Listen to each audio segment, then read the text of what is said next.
Morning बच्चों।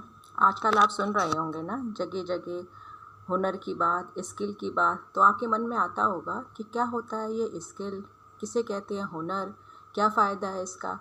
तो हम इसके लिए एक पहले आपको कहानी सुनाते हैं जिसको आपको समझ में आएगा कि स्किल और स्किल डेवलपमेंट या हुनरमंद होना क्या होता है। बहुत पहले की बात है, एक राजकुमार जो था उसको एक किसान की कन्या से वो बहुत प्रभावित हो गया और उसने अपने पिता यानी कि राजा से कहा कि मैं तो इसी कन्या से विवाह करूँगा, इसी लड़की से विवाह करूँगा। राजा ने जब ये बात सुनी तो उन्होंने उस किसान के पास में रिश्ता भेज दिया। अब जब रिश्ता उस किसान के घर पहुंचा तो वो लड़की जो थी वो क्या कहती है पता है? उसने क्या कहा कि राजकुमार को कोई हुनर आता है, मैं तो उसी के साथ शादी करूंगी जिसके पास में कोई हुनर होगा। अब ये बात राजा के पास में पहुंची।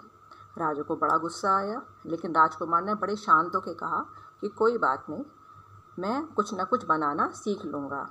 अब राजकुमार को जो था वो कालीन का उसको बहुत शौक़ था, तो उसने क्या करा, कालीन बुनना सीखा और उसने गाना गाना भी सीख लिया। तो अब जब वो उसको ये सब चीज़ें करनी आ गई तो लड़की जो थी वो तैयार हो गई। फिर दोनों की शादी होती है। शादी के बाद में वो महल में आ जाती है और दोनों आराम से सुख से रहने लगते हैं। कुछ दिन बाद क्या होता है, राजकुमार शिकार खेलने के लिए जंगल में गया। वहाँ पर वो रास्ता भटक गया तो वहाँ उसको डाकुओं के गिरोह ने पकड़ लिया और पकड़ के उसको उसमें डाल दिया अपने गुफा में। वहाँ पे राजकुमार को बंद रखा गया। अब वो बड़ा घबराया कि क्या करें, लेकिन उसने फिर अपने मन में थोड़ी शांति रखी और वो गाना गाकर अपना मन बहलाता था। तो डाकुओं ने उसका गाना सुना तो उस गाने से वो बड़े प्रभावित हुए। तो शाम के समय पे राजकुमार को गुफा से बाहर ले आते और कहते गाना गाओ, तो वो गाना गाता। धीरे से उसकी हिम्मत खुली, क्योंकि वो बड़े खूंखार थे ना, तो उसकी थोड़ी हिम्मत खुली। तो उसने कहा कि मैं कालीन बुनना जानता हूँ और मैं इतने अच्छे कालीन बनाता हूँ कि आप अगर उनको राजमहल में ले जाकर रानियों को दिखाओगे तो वो ज़रूर प्रसन्न होंगी और आपको खूब सारा इनाम देंगी। तो डाकुओं को ये बात पसंद आ गई। उन्होंने कहा कि ठीक है। तो बोले मुझे कुछ सामान ला कर दो। तो उन्होंने उसको सामान ला कर दे दिया। अब राजकुमार ने जल्दी एक छोटा सा कालीन बुन दिया और उसने बड़ी सफाई से उसके अंदर एक संदेश भी बुन दिया। कैसे? जैसे तुम्हारी मम्मी, हम लोगों की मम्मियाँ स्वेटर बुनती हैं ना, उसमें डिजाइन डाल देती हैं, उसी तरह से उसने एक संदेश उसमें बुन दिया। अब डाकू तो पढ़े लिखे थे ही नहीं, उन्हें कुछ समझ में भी नहीं आया।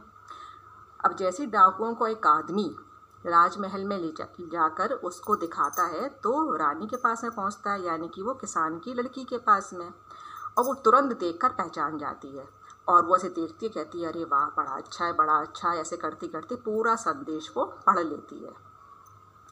बस आपको समझ में आ ही गया होगा। राजा की सेना जाती है, पूरे गिरोह को भी पकड़ लेती है और राजकुमार को भी वो छुड़ा लेती है।